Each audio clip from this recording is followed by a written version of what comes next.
सिरोही जिले के माउंट आबू में सनातन कृषि संस्कृति की ओर से ग्राम स्वराज विषय पर राष्ट्रीय सम्मेलन का आयोजन किया गया।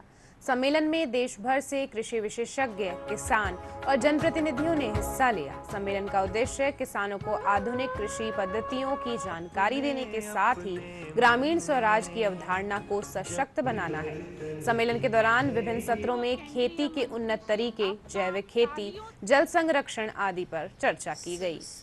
वो सनातन कृषि संस्कृति द्वारा ग्राम स्वराज्य इस टॉपिक के ऊपर बहुत सुंदर कॉन्फ्रेंस का आयोजन हुआ है, जिसमें पूरे भारत से कृषि अधिकारी, कृषि वैज्ञानिक, एग्रीकल्चर यूनिवर्सिटीज़ के वाइस चांसलर्स और सभी कृषि से जुड़े हुए लोग इसमें आ रहे हैं। और सभी कृषि के माध्यम से हम कैसे संपूर्ण ग्राम विकास की ओर बढ़ सकते हैं, कृषि को धुरी में रखते हुए एक आदर्श ग्राम कैसे निर्माण किया जा सकता है, गांधी जी का जो सपना था ग्राम स्वराज्य का, उसको कैसे लाया जा सकता है, उसके ऊपर ये कॉन्फ्रेंस रची गई है। आज इस कॉन्फ्रेंस के का निमित्त ये था कि हमारी जो माता जी है वो सांसद है महाराष्ट्र से। तो आज हम इस कॉन्फ्रेंस में इसलिए आए थे क्योंकि हमारे अंडर अराउंड 1800 गांव आते हैं। तो उन गांव का विकास हम कैसे कर सकते हैं, वहाँ पे हमारे पास ज़्यादा करके सब खेती करते हैं।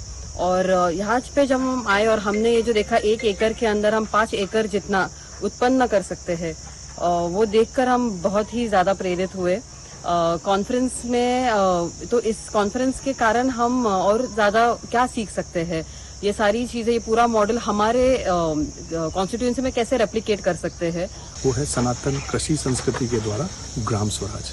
और ग्राम स्वराज जैसा कि महात्मा गांधी जी, विनोबा भावे जी जो एक हमेशा से हमारे प्रेरणा स्रोत रहे हैं कि जब तक गांव आत्मनिर्भर नहीं बनेंगे तब तक हमारे गांवों का विकास नहीं हो पाएगा, और जब तक गांवों का विकास नहीं होगा तब तक हमारे राष्ट्र का विकास नहीं हो पाएगा। इसी उद्देश्य से आज हम यहाँ पर आए हैं और हमारा भी जो गांव है उस पर हमने इसी जो 9 लक्ष्य है उस पर हमने जो काम किया है, उससे आज हमारा गांव एक राष्ट्रीय स्तर पर पहचान बना रहा है। और आज यहाँ भी हमें भी आने का अवसर मिला है। और अपन ने जो जाहोता में जो काम किया है, जो ब्रह्मा कुमारी संस्थान के मार्गदर्शन में हमने जो काम किया है, उस कार्य को आज सबके समक्ष रखने का हमें जो अवसर मिला है, तो मैं अपने आप को सौभाग्यशाली समझता हूँ। और ये जो कॉन्फ्रेंस है, ऐसी कॉन्फ्रेंस हमेशा कई बदलाव क्षेत्र में लाती है। और जो भी इस कृषि को लेकर, गाँव के विकास को लेकर जो भी यहाँ पर बड़े अधिकारी जो भी आए हैं, वो यहाँ से सीख कर अपने अपने क्षेत्रों में जाकर इसका इम्प्लीमेंट करेंगे। और जो भी अलग अलग स्टेट के कृषि वैज्ञानिक यहाँ से देख के गए हैं, उन्होंने अपने अपने स्टेट में जाके सरकार से को रिपोर्ट दिया है कि ऐसा जो शाश्वत योगी खेती का जो 5 मंजिली खेती का मॉडल है, वो हर स्टेट में, हर डिस्ट्रिक्ट पे, हर तहसील पर एक होना चाहिए, जो कृषकों को प्रेरणा मिले और अपने अपने खेतों में वो ऐसा छोटा सा भी मॉडल बनाए जो अपने परिवार के लिए और पूरे समाज के लिए बहुत लाभान्वित होगा।